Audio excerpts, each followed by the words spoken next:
2010 Prius, and it just came in. I could tell it's been at a body shop. That's the first thing I noticed right away.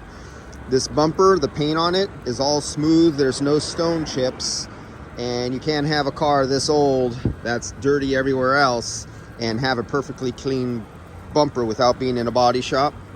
I noticed this headlight was new. That one's old. I noticed some bad welds on there that were just lightly got some silver spray over them with a little overspray of silver on their ID number right here, because that's supposed to be black. That is supposed to look like that, not like that. And so we're gonna check on this thing visually. I see a bunch of oil down in the corner on the condenser down here. See all that blackness right there? But it could be the O-ring. If a body shop took it apart, body shops don't change the O-rings.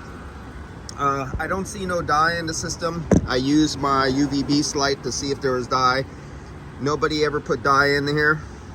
So we're gonna see if there's any refrigerant in here. If there is refrigerant, I will do a little dye injection. I'll break out the refrigerant leak detector, and always use your Nylog, and we'll see if we could locate that leak. Whether is it the condenser that's leaking, or is it the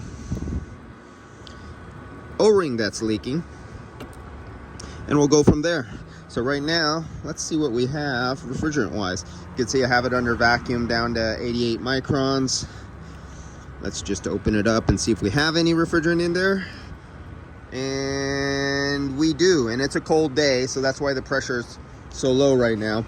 It's only about 50 degrees outside. So I'll go on from here and I'll see if I could ID the leak down there, whether it's the O-ring or the condenser. But I'm going to show you injection of just refrigerant dye, no oil, just dye. As the system's running, I'm going to hook up and we're going to inject a little dye in there. So be back on the next video and we'll show that. And this particular Prius holds, what is that, 520 grams. So we'll see where we are, and we'll even take a look at the sight glass. All right guys, be back.